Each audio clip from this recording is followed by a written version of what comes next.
வணக்கம்னா double engine Sarkar அப்படிங்கிறது வேணும்னு சொல்லிட்டு ஒரு பரப்புரையாக காணப்படுது. அப்படி அதுக்கான தேவை என்ன?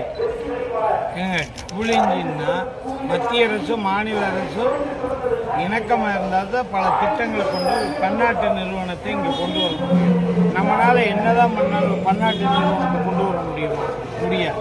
அப்போ மத்திய அரசோட அனுமதியோடு தான் இருக்கும். அதுவும் நம்ம ஸ்டேட் கவர்மெண்ட் இணக்கமாக இருந்தால் எண்ணற்ற திட்டங்கள், ஒரு உதாரணத்துக்கு சொல்கிறேன், 2016-21 நாங்கள் இணக்கமாக இருந்ததுனால தான் 11 மருத்துவக் கல்லூரியை ஒரே ஆண்டில் கொண்டு வந்தோம். உங்களை மாதிரி இருக்கிறதா மத்திய அரசு நிதிதல்னு சொல்லவே இல்லையே.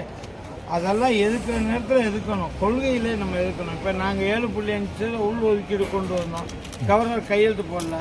இவருடைய வீட்டோ பவரை வச்சு 162 விதியின்படி அந்த பவரை யூஸ் பண்ணி இன்றைக்கி 7.5% வருடத்துக்கு 463 மாணவர்கள் டாக்டராக இன்றைக்கி வெளியே வர்றாங்கன்னா அது எடப்பாடி அண்ணனுடைய திறமையால் தானே, அந்த அறிவு ஜீவினால தானே வருது. அதை விட்டுட்டு எப்போ பார்த்தா டபுள் இன்ஜின்னு உங்களை மாதிரி மறைமுக வீட்டுக்குள்ளே ஒரு மாதிரி பேசிட்டு வெளியே வந்து பேச மாட்டாங்க.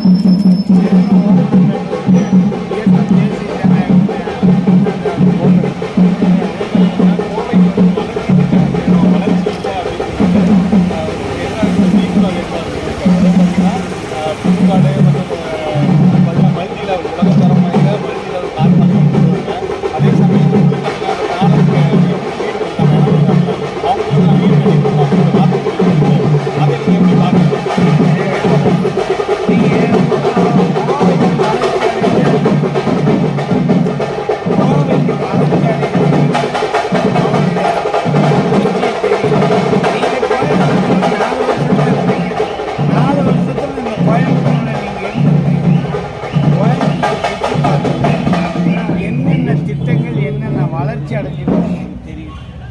இன்னைக்கு இத்தனை பாலங்கள், ஸ்மார்ட் சிட்டி திட்டம், கூட்டு குடிநீர் திட்டம், அத்தனை திட்டங்களை இங்கே கொண்ட மருத்துவமனை, இன்னைக்கு 150 மாணவர் படிக்கிற மருத்துவமனையில் இன்னைக்கு 250 மாணவர்கள் படிக்கிற அளவுக்கு கொண்டு வந்த திட்டங்கள் தான் நாங்கள் செய்கிறேன். இன்னும் உதாரணத்துக்கு நான் என்னுடைய இதே தொகுதியில் 2016-21 இருக்கும்போது 1700 வீடுகளை கட்டி கொடுத்த அளவு பார்த்து அண்ணா திராவிட முன்னேற்ற நீங்கள் இனிதான் கட்டி இந்த 5 வருஷத்தில் என்னையா கட்டுறீங்க கொஞ்சம் சொல்லுங்கள். அந்த புல்லுக்காடெல்லாம் இப்போ தான் உங்களுக்கு தெரியுதா?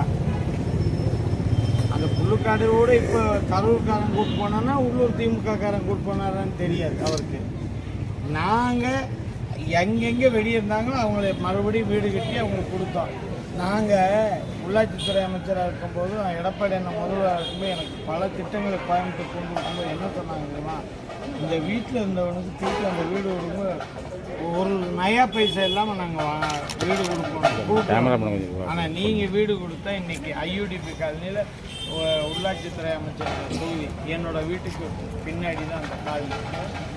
அந்த காலனியில் இன்னைக்கு வீடு கட்டி திருப்பி அவங்க போனவங்க 5 லட்சம், கவுன்சிலர்கள் 5 லட்சம், 10 லட்சம் இன்னைக்கு கமிஷன் கலெக்ஷன் கரெக்ஷன் இந்த 3 தவிர அவங்க கொள்கைகள் அதுதான் திராவிட மாடல்.